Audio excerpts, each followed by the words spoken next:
Having got to the stage where we now have our body painted in the teak finish, now seemed a good opportunity for me to make a video of how I go about the lining. So I'll need to introduce you to some various bits and pieces. Let's put that one to one side. So what sort of things you're going to need? Well, the most important thing is a ruling pen, which is like this. This is my favourite. This is my Kern, but you can pick up all sorts of ruling pens. There's some cheap ones on eBay. You can get some cheap ones in art shops. However, the more expensive ones, generally speaking, are a better quality. It's sometimes worth looking out for things like this, which is a drawing set on eBay, and you'll find that they often have some very, very good quality ruling pens as part of the set, with the added advantage that you often get the compasses as well if you need to do any curved work. So I'll come back to ruling pens in a moment. You're also going to need some paint. So humble enamel is ideal, and some toothpicks. They're for stirring the paint. A fine brush. The fine brush is on the assumption you're going to make mistakes, and believe me, you will make mistakes. A small bit of white spirit. Doesn't need to be a lot, it's just for fixing mistakes. Now I use these little glass tea light holders from IKEA. You can buy them as a big stack for about 20 in a pack, very cheaply. So they make ideal little mixers and things. You're also going to need some assorted straight edges. And you'll notice what I've got here is I've got a few assorted rulers and set squares and things, and in some cases I've cut them down to make different length ones just for ease of being able to maneuver them. All of them have a bevel, so the idea being that it takes the actual edge off of the workpiece as you use it. And finally, something that is invaluable is this. This is a piece of styrene that has been sprayed with a Halford's paint. As you can see from the lines, I use it to check the ruling pen and see how thick the lines are adjusted to and everything else. On the ruler front, something I might use today, I'm not certain, is this one. It's a flexible stainless steel, but it's got a cork backing, so it meets the criteria of being spaced from the work surface. And also it's non-slip, so that might be quite a useful thing to actually use on the model. Okay, ruling pens. The ruling pens, or bow pens if you like, I've never found the distinction between the two. They seem to be used indiscriminately. This is a Kern pen. This was it has the advantage of being pivoted so that you can adjust it, fill it with paint, clean it, open it up, clean it, put it back without having to readjust the line. Now, one of the things about ruling pens is they may or they may not need to be honed. So I'm going to try and explain what I mean by that. If you buy a cheap pen, it will definitely need honing. If you can buy something like a Kern or Half or something like that, probably less so, but it's worth knowing what it is you're looking for. So basically, on a ruling pen, the tips here need to be fairly fine. You don't want very, very thick ones. I'll try and move this nearer the camera and see if they'll focus in on it there. So what I've done is I've taken a set of files, some wet and dry paper, and gently thinned the sides of the blades to almost a point It isn't a complete point because you don't want something that's sharp that's going to dig in and scratch the surface of the paint. But take it as thin as you think you can go and round it all off with the wet and dry. Likewise, the tip there, make sure that both sides of the tip are equally matched. As you can see, it's been taken to a slight point but then rounded off just a fraction. When you've done that, you will find you'll be able to get finer lines when using it.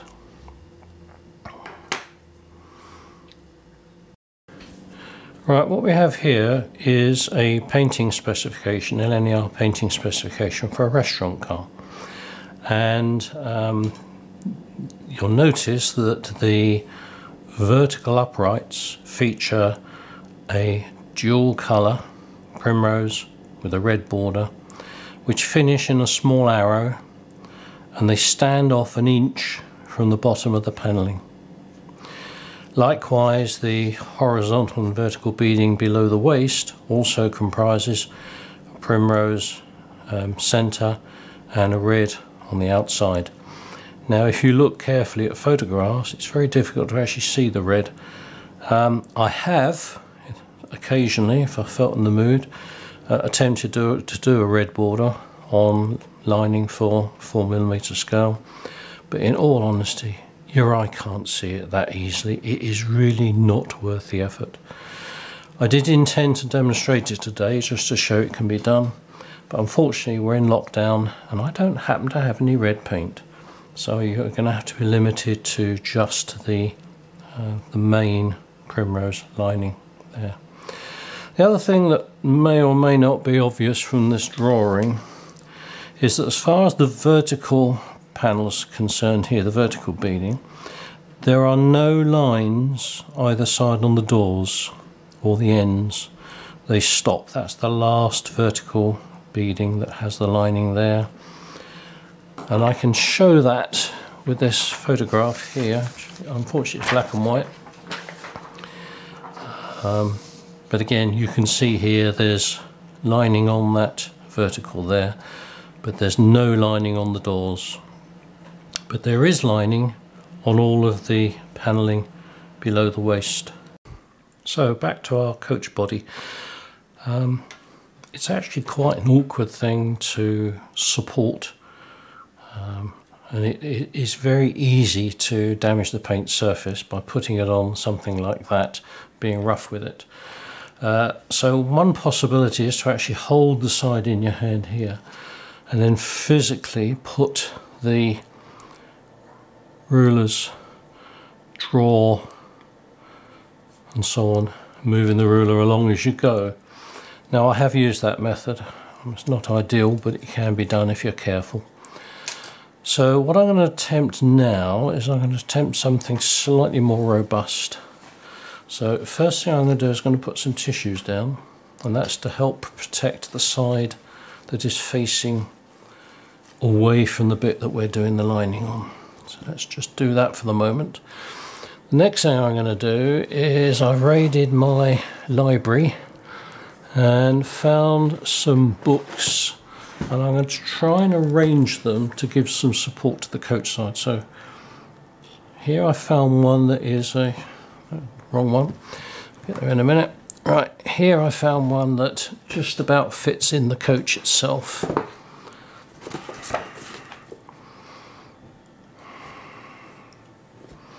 So if I put that there, now if I put that one next to it there, and if I put that one next to it there, and that's still not high enough, bear with me.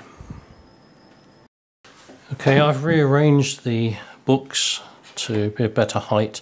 So the idea is to provide a nice steady rest for putting the ruler that we can then use the lining pen or ruling pen against. So I think I've got my heights adjusted there fine. I think I've got everything else I need. Now, it's not really practical to do all the lining in one session.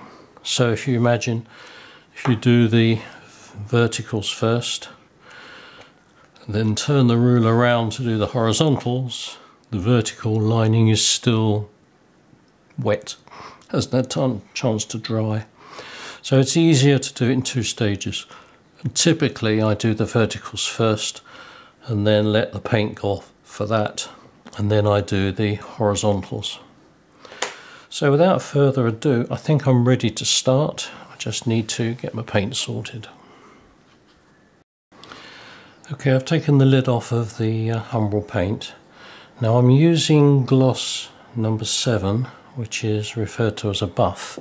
It's not as vibrant as the Primrose, the only I use, but I find in model form it tones down quite nicely. And I'm using a cocktail stick to stir it. You'll notice I've had this a while, as you can probably tell by the gunge around the lid, and it's actually quite thick.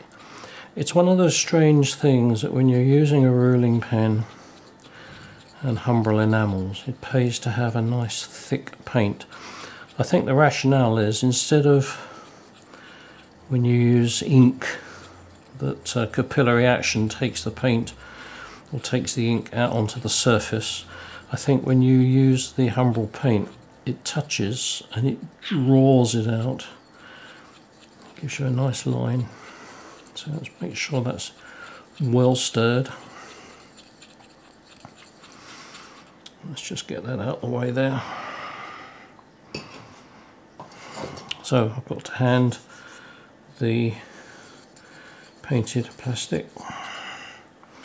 So let's just find the ruling pen I'm going to use, which is that one.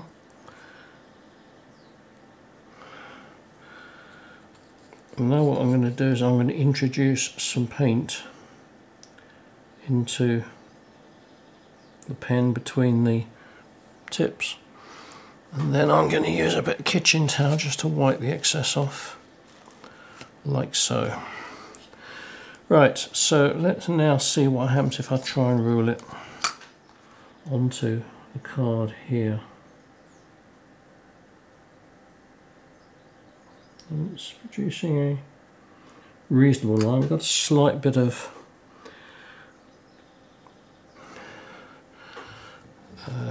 break up of the line. Now what I've done now is I've thinned the jaws of the ruling pen, adjusted them closer to try and give a finer line. I'm drawing it slightly slower. You can see hopefully that the line actually varies slightly in width. Let's take it down a stage further. So basically I'm adjusting the pen to be a thickness that I'm happy with. That's a nice one. So I think I will do the coat using that setting there. Right, here we go, point of no return. So this is the bit that is fraught with danger, for the simple reason is you're doing it for real at this stage. Right, I'm going to move that a little bit closer to me so I can actually see over it. Try not to bang my head on the camera, which I don't think I'm going to succeed in doing. Just move that forward a bit. I'm going to bang my head on the camera. So at the moment I'm just looking at ruling on the vertical beading below the waist. Very carefully, like so. Move it along. So if you remember, there is no lining on the vertical beading of the door.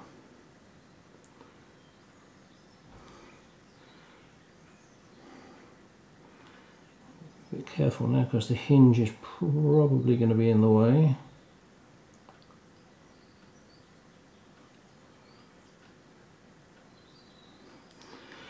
That's it. Right, now this is the first vertical at the top that needs lining.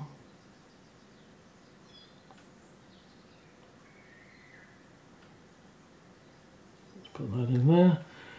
That looks right. And we do have it around the window.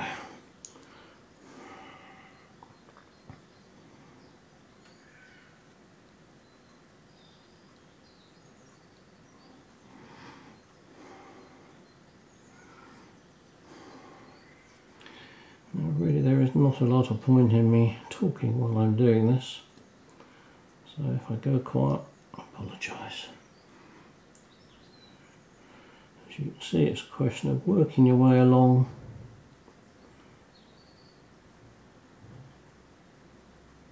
panel by panel.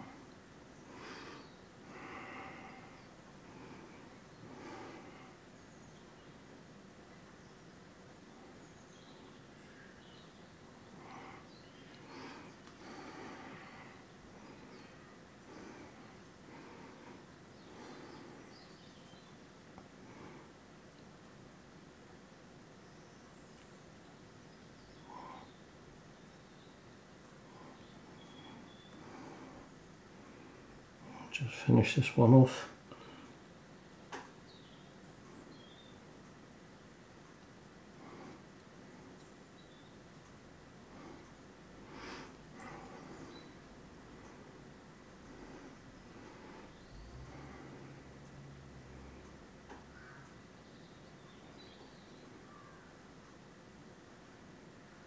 Like so.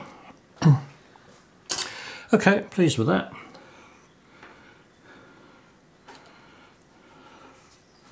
So if you remember on the painting spec, the lining stopped an inch away from the top and bottom. So this is where you can now use the very small brush and just a little bit of white spirit just to take any back that are deemed a little on the long side.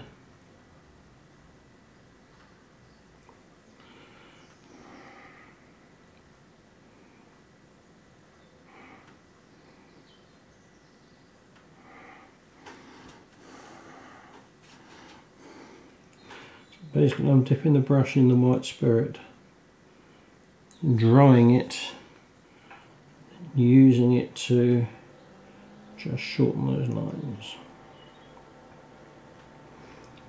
and so on. Just to take them back to about 1/3 of a millimetre where the panelling is. Now if you feel inclined, one of the things you can do of course is just sharpen them up to represent the arrowhead, but to be perfectly honest, it's not obvious on the model. So I will continue to do the verticals for the rest of the side and come back to you when it's done. Okay, so I've been continuing doing the vertical lining, and there's a panel here. I'm a little bit unhappy with the way that the lining's gone on. It doesn't look as if it's quite in the centre of the beading. So what I'm going to do is I'm going to take a Q-tip, dip it in the white spirit, just remove the excess and gently eradicate it like that. Now I wouldn't do it too much because you'll end up taking the paint off underneath. As you can see in this instance, it's cleaned up quite nicely. So now I can get on with redrawing it. Okay, that's the side. Has now got all its vertical lining. And I really do now need to put that to one side, let it dry thoroughly, or I'll end up smudging it if I try and do any more. So what I'm going to do now is I'm just going to open up the bow pen, just clean the excess paint off the blades like so. That way I'm not disturbing the setting. I'll go back to the same thickness like so. Just check that I've got no more. Yes, I've got a few corrections to make to some of the verticals just to shorten them a little bit.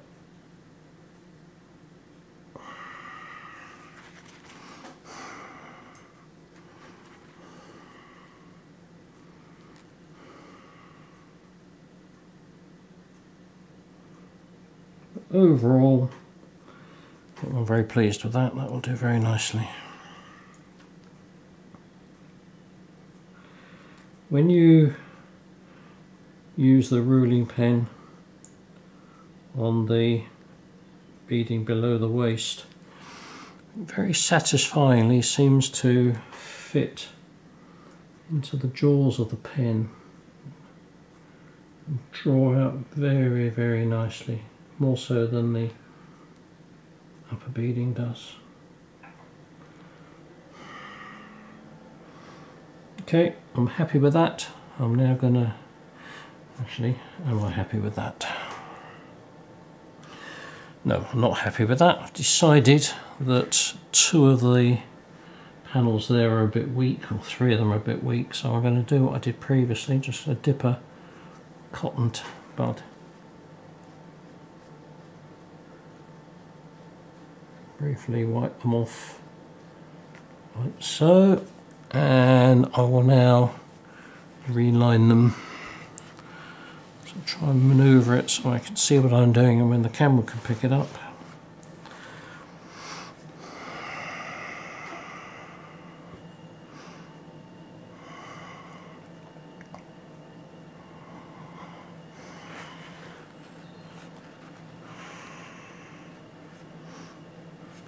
Clean the tips of the pen. Now, I've got to be a bit more careful now because obviously I'm laying this down and there's some paint there that hasn't gone off. So what I'll need to do, I'll need to just make sure that the bevel clears it.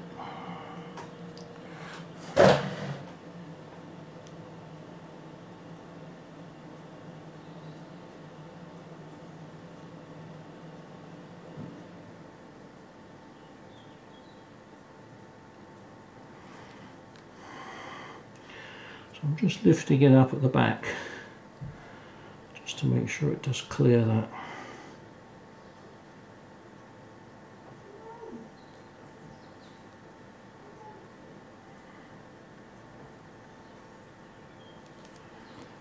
And just do that one.